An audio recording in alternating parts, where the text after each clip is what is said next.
Well, Marvel Studios got some pretty good news earlier today because they found out they are returning to the Middle Kingdom. Both Antman and the Wasp Quantumania and Black Panther Wakanda Forever are getting a China release. So let's take a couple minutes to break down all the details of that story.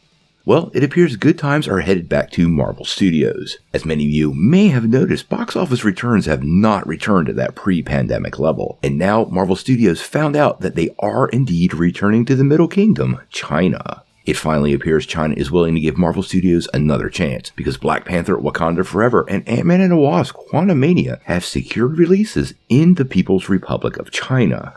In case you didn't know, this is a pretty big deal because it's been over 3.5 years since any MCU movie was allowed to play in China, really diving deep into Marvel's profits. Now, quite honestly, I think this is going to get a mixed response from fans there. Black Panther might not find a great big audience because it's coming out on February the 7th on Disney+, and that's worldwide. This means piracy is going to absolutely be an issue, but it still does give the film the possibility of crossing the $1 billion mark, although I think more realistically it'll get it into the 900 millions. Now, as for Antman, this is a super huge deal for that film, because it's going to release in China on February the 17th, the same time as the rest of the world. This means Marvel will have the opportunity to really get a big chunk of the box office there and beat the piracy problem to the punch, potentially giving Peyton Reed's threequel a push to that $1 billion mark that's very Avengers level and would set a new milestone for Antman.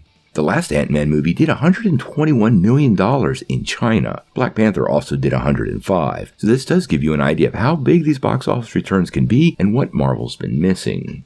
Now, many people have wondered why Marvel hasn't been getting those China releases, with the last one being Spider-Man Far From Home, way back in 2019. Well, apparently the Chinese Communist Party was celebrating its 100th anniversary and holding their 20th National Congress. Apparently, the internal thought pattern was there was a lot of fear about releasing Marvel movies during this window, since there was apparently a lot of uncertainty within the country. No one within the greater framework really wanted to upset any of their superiors, and it appears Hollywood blockbusters that were at risk of stepping on anyone's toes due to cultural differences were shelved during this time frame to avoid any of these potential problems. Now, like we said, this is great news for Marvel Studios, because a lot of the recent box offices have reflected the lack of China. Quite honestly, Doctor Strange and the Multiverse of Madness would have easily crossed the $1 billion mark, and it definitely would have pushed Thor: Love and Thunder over 900 million. Now, whether Guardians of the Galaxy Volume 3 and the Marvels also get a release, we'll have to wait and see. This has not been confirmed yet,